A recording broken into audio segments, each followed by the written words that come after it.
Hello students. So finally Sunday को आपका JEE advance का एग्जाम शेड्यूल्ड है और हम सभी चाहते हैं कि आप ये एग्जाम बहुत अच्छी तरह से अटेम्प्ट करें। डेफिनेटली आपको एग्जाम को लेकर एक्साइटमेंट भी होगा और स्लाइट फियर भी होगा, विच इज वेरी जेन्युइन। तो अब इस समय फिजिक्स, केमिस्ट्री, मैथ्स के साथ में ये चीज बहुत इंपॉर्टेंट है कि आप अपनी मेंटल स्टेट कैसी कैरी कर रहे हैं। जैसे जैसे आप एग्जाम के क्लोज आ रहे हैं, आपकी मेंटल स्टेट पीसफुल होनी चाहिए, रिलैक्स होनी चाहिए, कंटेंटेड होनी चाहिए। मैं आपसे सबसे पहले ये कहूंगा कि आप पिछले 2 साल को, यदि आप 12th क्लास के स्टूडेंट हो तो पिछले 2 साल को, या आप ड्रॉपर बैच के स्टूडेंट हो तो लास्ट 1 ईयर को आप रिकॉल करिए और देखिए कि आपने अच्छी तरह से मेहनत करी है। डेफिनेटली थोड़ी बहुत लापरवाही हमसे होती है, थोड़ी बहुत मिस्टेक्स हमसे होती हैं, टाइम खराब भी हम लोग करते हैं, but which is quite genuine आपकी एज में, which is quite genuine. But most of the times आपने अच्छी तरह से मेहनत की है, इंस्टीट्यूट के करिकुलम को अच्छी तरह से फॉलो किया है, एक्सरसाइजेस करी हैं, टेस्ट पेपर्स अच्छी तरह से दिए हैं, तो आपने अपनी तरफ से जितना हो सकता था वो अच्छी तरह से किया है ना। तो अपने अंदर एक संतुष्टि का भाव लाइए, अपने अंदर एक कंटेंटमेंट की फीलिंग लाइए कि यस, मैं अपने प्रिपरेशन से संतुष्ट हूं, मुझे किसी और से कंपेयर नहीं करना है, मैंने अपनी तरफ से अच्छी मेहनत की है। वो जो सेंस ऑफ सेटिस्फैक्शन है वो आपको एक मेंटल पीस प्रोवाइड करेगा, आपको रिलैक्स करेगा। और एग्जाम में जाते वक्त हमारी मेंटल स्टेट का पीसफुल होना बहुत जरूरी है। ओके, फिर मैं आपको बोलूंगा कि अब आप ये देखिए कि अच्छा पेपर अपन किसे कहते हैं। हमारी आईआईटी जेईई एडवांस को लेके अनरियलिस्टिक एक्सपेक्टेशंस नहीं होनी चाहिए। हमें लास्ट 2 इयर्स के स्टैटिस्टिक्स रफली ध्यान होने चाहिए कि लास्ट ईयर का कट ऑफ क्या था, है ना। अराउंड 1000 रैंक कितने मार्क्स पे थी, अराउंड 500 रैंक्स कितने मार्क्स पे थी। 2018 के रफली स्टैटिस्टिक्स हमें ध्यान होने चाहिए। तो हम देखेंगे कि on an average IIT JEE advance का एग्जाम लो स्कोरिंग एग्जाम है। ये कई बार इंस्टीट्यूट पे टीचर्स ने भी आपको रेगुलरली काउंसिल किया है कि ये लो स्कोरिंग एग्जाम है। यहां एक्यूरेसी डैम इंपॉर्टेंट है कि आप एक्यूरेटली क्वेश्चंस को सॉल्व कर रहे हैं। एडवांस का एग्जाम रश वाला एग्जाम, स्पीड वाला एग्जाम, हड़बड़ाहट वाला एग्जाम नहीं है, बहुत ही पीसफुल तरीके से रिलैक्स्ड वे में करने वाला एग्जाम है। ओके, तो आप अच्छा पेपर की डेफिनेशन किसको बोलेंगे कि भाई मुझे अच्छा पेपर करना है। तो एज अ टीचर मैं यदि सोचूं तो अच्छे पेपर का मतलब है कि आपकी जो प्रिपरेशन का लेवल है और जो पेपर का, टेस्ट पेपर का डिफिकल्टी लेवल है, उसके अकॉर्डिंगली जितने क्वेश्चंस आपको आते हैं उनमें से मेजॉरिटी ऑफ क्वेश्चंस आपने एक्यूरेटली सॉल्व कर दिए। अब डेफिनेटली अलग अलग स्टूडेंट्स के लिए कितने क्वेश्चंस आते हैं वो अलग अलग नंबर होगा, वो डिपेंड करेगा उनके मेंटल लेवल पे, उनके प्रिपरेशन के लेवल पे, है ना, और पेपर का डिफिकल्टी लेवल कितना है। बट मेरी मुझसे क्या एक्सपेक्टेशंस हैं, मेरी मुझसे एक्सपेक्टेशंस ये हैं कि ऑन द स्पॉट मुझे पेपर में जितने क्वेश्चंस आते होंगे मैं उन्हें एक्यूरेटली, पीसफुली, अच्छी तरह से रिलैक्स मैनर में सॉल्व करूंगा, है ना। अल्टीमेटली आप जो जेईई एडवांस का एग्जाम देने वाले हैं वो फिजिक्स, केमिस्ट्री, मैथ्स का एग्जाम है। जो हाई स्कूल का 11th और 12th का सिलेबस है, क्वेश्चंस डेफिनेटली उसी सिलेबस में से आने वाले हैं। हाँ, डेफिनेटली कुछ क्वेश्चंस की लैंग्वेज डिमांडिंग होती है, कुछ क्वेश्चंस की कैलकुलेशंस डिमांडिंग होती है, कुछ क्वेश्चंस की जो थिंकिंग रिक्वायरमेंट होती है वो डिमांडिंग होती है। But majority of questions paper में यदि आपने ठीक तरीके से तैयारी करी है तो मेजॉरिटी ऑफ क्वेश्चंस इस तरह से होते हैं कि आप रिलैक्स वे में यदि सॉल्व करें तो आप फिनिश कर सकते हैं। तो मेरी एडवाइस ये है कि आप अब 2018 एंड 2019 के जेईई एडवांस के पेपर्स को अच्छी तरह से एनालाइज करिए, ये मानते हुए कि यही आपका रियल टाइम पेपर है। तो यदि ये पेपर आपका होता तो आप कौन कौन से क्वेश्चन सॉल्व कर पाते और कौन से क्वेश्चन आप छोड़ते। तो आप ऐसे पीसफुली एनालिसिस करेंगे तो आप देखेंगे कि कुछ क्वेश्चन एक्चुअली डिमांडिंग है, बट बीच बीच में काफी सारे क्वेश्चंस ऐसे हैं जो कि यदि हमने ठीक तरीके से थ्योरी पढ़ी है, टेस्ट पेपर्स दिए हैं, क्वेश्चंस की प्रैक्टिस की है तो हम सॉल्व कर सकते हैं। और प्लस जिन क्वेश्चंस की लैंग्वेज थोड़ी डिफिकल्ट है, जिनमें आउट ऑफ वे जाके थोड़ा लिखा हुआ है, उनको भी यदि हम पीसफुली थोड़ा रिलैक्स स्टेट ऑफ माइंड से करें तो कुछ क्वेश्चंस और कर सकते हैं। प्लस गाइस ये ध्यान रहे कि more than one choice correct एक मेजर पार्ट है टेस्ट पेपर का और उसमें पार्शियल मार्किंग यूजुअली रहती है, तो इस बार भी होनी चाहिए because that is a good marking scheme. तो even though overall question difficult है बट एक या दो ऑप्शन यूजुअली उसमें इजी रहते हैं जिनको कि हम लोग टिक कर सकते हैं।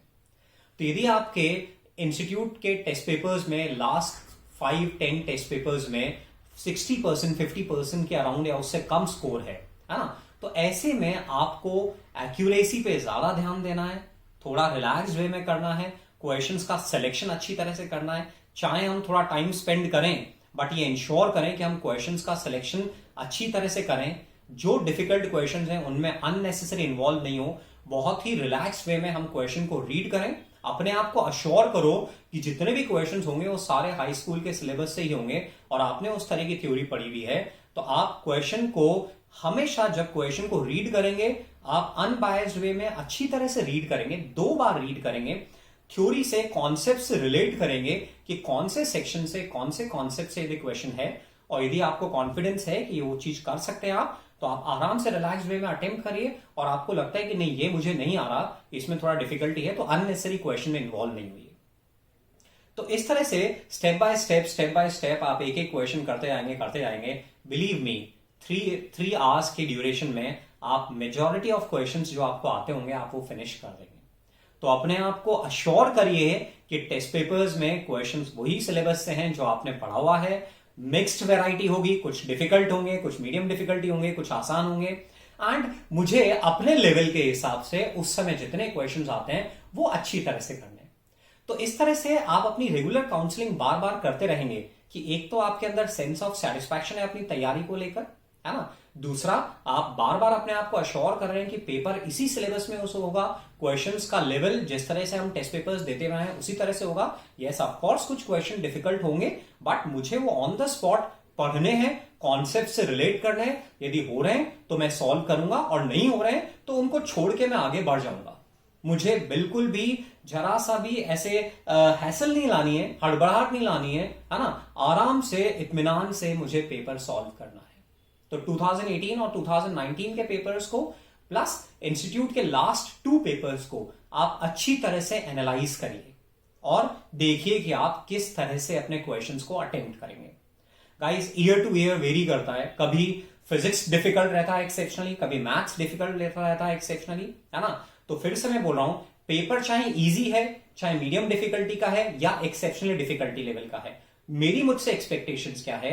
मेरी मुझसे एक्सपेक्टेशंस हैं कि ऑन द स्पॉट मुझे जितने क्वेश्चंस आते होंगे, चाहे वो हो सकता है मैथ्स में 18 में से 5 क्वेश्चन ही मुझे आते हो या 10 क्वेश्चन ही मुझे आते हो, जितने ऑन द स्पॉट मुझे क्वेश्चंस आएंगे मैं उनको सॉल्व कर लूंगा या कर लूंगी। मेरी अपनी पहले से कोई एक्सपेक्टेशन नहीं है कि मुझे 12 क्वेश्चन सॉल्व करने या 15 क्वेश्चन सॉल्व करने या इतना स्कोर तो लेकर ही आना ही है। एग्जाम की ड्यूरेशन में इस तरह की कोई भी कैलकुलेशन नहीं करनी है। केवल और केवल एग्जाम में माइंडसेट में ये होना चाहिए कि जो पढ़ने पे मेरे से लग रहा है कि होगा वो मैं कर लूंगी।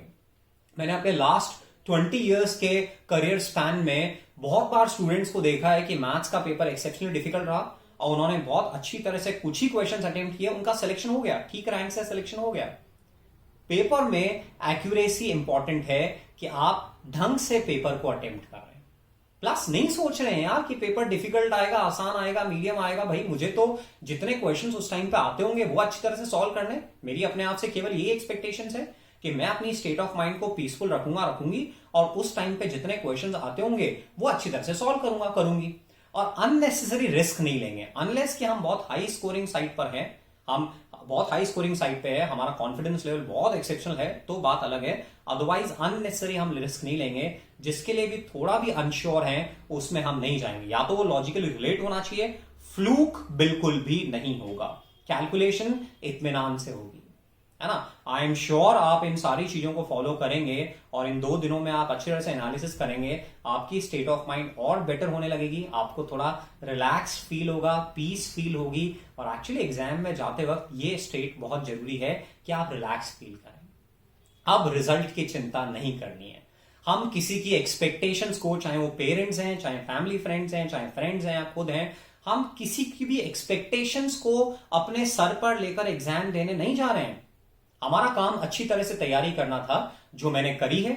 मैं अपनी अच्छी तरह से तैयारी कर रहा हूं और अब मेरे हाथ में अच्छी तरह से एग्जाम देना है। अब रिजल्ट क्या होगा, सिलेक्शन होगा, क्या रैंक आएगी, कौन सी कॉलेज में जाऊंगा, guys this is beyond our scope. जो हमारे स्कोप में नहीं है हम अननेसेसरी उसमें इंडल्ज नहीं हो, अननेसेसरी एंजाइटी टेंशन क्रिएट नहीं करें, है ना। आप जितना पढ़ सकते थे आपने उतना पढ़ा है, थोड़ी लापरवाही होती है बट वो सबके साथ होती है। तो अपने आप से कंटेंटेड रहिए, संतुष्ट रहिए, 2 दिनों में अच्छी तरह से एनालिसिस करिए। जो लास्ट मोमेंट पे कुछ चीजें देखने वाली है जिनको हम भूलते हैं उनको देखिए, अपने आप को इन्वॉल्व रखिए, अपने आप को अच्छी तरह से इन्वॉल्व रखिए, but peaceful state of mind के साथ। अपना अच्छी तरह से ध्यान रखिए, रात में टाइमली सोइए, सुबह टाइम से उठो, दिन भर एक अच्छा सा शेड्यूल हम लोग फॉलो कर रहे हैं, बीच बीच में ब्रेक ले रहे हैं, पेरेंट्स से, अपने ब्रदर सिस्टर्स से बातचीत कर रहे हैं, हंसी मजाक कर रहे हैं, थोड़ा खुली हवा में शाम को और सुबह टहल रहे हैं, बिल्कुल रिलैक्स्ड रह रहे हैं। थोड़ा बीच बीच में यदि म्यूजिक सुनते हैं तो थोड़ा सॉफ्ट म्यूजिक सुनिए, जब भी आपको लगे कि आप थोड़ा अपने आप को रिलैक्स कर लेते हैं, है ना। कुछ अच्छा खाइए, वो अच्छा खाना ऑयली नहीं होना चाहिए, बहुत सॉल्टी स्पाइसी नहीं होना चाहिए, है ना। फ्रूट्स वगैरह इस तरह से कुछ अच्छा खाइए, ओवरऑल अपने आप को खुश रखिए। आप ध्यान रखिए, आपकी प्रिपरेशन का जो भी लेवल हो, यदि आप इस समय अपने आप को खुश रखेंगे, यदि आप रिलैक्स रहेंगे, आप अननेसेसरी बॉदरेशंस नहीं लेकर आएंगे, तो आप अपनी रैंक या अपने मार्क्स ऐसे ही इंप्रूव कर लेंगे, जितना आपको आता है उसमें इंप्रूव कर लेंगे। सी, एग्जाम में कॉन्फिडेंस बहुत मैटर करता है। कॉन्फिडेंस इससे आएगा कि हम अपने लिए कैसा सोचते हैं। यहां पे मैं एक और चीज कहना चाहूंगा कि जो लोग थोड़ा मीडियम साइड पे स्कोर करते हैं, 50%, 40%, 30%, इस रेंज में स्कोर करते हैं, उनके लिए जरूरी है कि शुरुआत के क्वेश्चंस का सिलेक्शन थोड़ा अच्छी तरह से हो। देखिए, आपने क्रिकेट मैच में देखा होगा, अच्छे से अच्छे बैट्समैन जब प्ले करने जाते हैं, चाहे वो तेंदुलकर है, अभी विराट कोहली है, कोई भी बैट्समैन ले लीजिए, शुरू की बॉल यदि कंटिन्यूसली बीट होते हैं तो on the spot confidence deteriorate होता है और गलतियां और ज्यादा होने लगती है। और ये शुरू की बॉल यदि संभल के खेलते हैं, ढंग से प्ले करते हैं, तो कॉन्फिडेंस बढ़ता है, आप बॉलर पे हावी होने लगते हो, आप थोड़ा डोमिनेट करने लगते हो और ऑन द स्पॉट आप कॉन्फिडेंस गेन करके अच्छा प्ले करते हो। सेम एग्जाम में है कि आप शुरू के क्वेश्चंस का सिलेक्शन थोड़ा इत्मीनान से करिए। शुरू में थोड़ा इत्मीनान से क्वेश्चंस का सिलेक्शन करिए और इंश्योर करिए कि शुरू के 3-4 क्वेश्चंस आप बीच बीच में से ढूंढ के ऐसे निकालो जो कि आपसे सॉल्व हो रहे हैं, ताकि आप on the spot confidence gain करें और फिर अपने यूजुअल वे में आप टेस्ट अटेम्प्ट करिए। ध्यान रहे, शुरू के 2 सब्जेक्ट्स में 1 आवर ईच से ज्यादा टाइम नहीं देना है। लास्ट सब्जेक्ट के लिए, चाहे वो केमिस्ट्री है, फिजिक्स या मैथ्स है, अपने को 1 आवर एटलीस्ट रखना है। ये इंश्योर करना है कि लास्ट वाले सब्जेक्ट के लिए टाइम हमारा कम नहीं पड़े, तो वो अपने को अच्छी तरह से ध्यान रखना है, on the spot confidence gain करना है। टेस्ट की ड्यूरेशन यदि हम थोड़ा सा भी एंजाइटी फील करें, स्ट्रेस फील करें, आप 2 मिनट शांति से आइज बंद कर लीजिए, पानी पीजिए, थोड़ी डीप ब्रीथिंग करिए, अपने आप को रिलैक्स करिए, गहरी सांसें लीजिए और फिर से कंपोज होकर एग्जाम अटेम्प्ट करिए। देखिए, एडवांस में 2 पेपर्स लेने का पर्पज यही है कि आपका परफॉर्मेंस एवरेज आउट हो जाए। बाय द वे, स्ट्रेस की वजह से एक पेपर आपने थोड़ा एज पर एक्सपेक्टेशंस नहीं किया है, तो दूसरे पेपर में आप मेकअप कर लें। तो बिलीव करिए, आपने तैयारी करी है, आप अच्छा करेंगे, अपने आप में विश्वास रखिए। सेकेंड पॉइंट, एक और पॉइंट, कि जो ब्रेक वाली ड्यूरेशन है, ब्रेक वाली ड्यूरेशन में जैसे ही आप बाहर आते हैं प्रेमाइसिस से, इमीडिएटली खाना खाइए, इमीडिएटली खाना खाइए, 10-15 मिनट आंखें बंद करके रिलैक्स्ड रहिए, है ना। ध्यान करिए कि आपने पेपर कैसे अटेम्प्ट किया, क्या अच्छा हुआ, क्या खराब हुआ। जो खराब हुआ उसका एनालिसिस करके अपने को इंश्योर करना है कि नेक्स्ट पेपर में वो चीज रिपीट नहीं हो, है ना। और फिर उसके बाद में थोड़ा बहुत आप पढ़ सकते हैं, इनऑर्गेनिक आपको देखना है या कुछ फॉर्मूलाज आपको देखना है, आप अपने आप को इन्वॉल्व रखिए और इतने में आपका टाइम हो जाएगा, है ना। तो इस तरह से अपने आप को कंटिन्यूअसली इन्वॉल्व करके रखना बहुत जरूरी है। अपनी स्टेट ऑफ माइंड पे वर्क करिए, आप खुश रहें, संतुष्ट रहें। डेफिनेटली आप अपना अच्छा पेपर करेंगे, आप इन सारी चीजों को फॉलो करेंगे तो आप अच्छा पेपर करेंगे, है ना।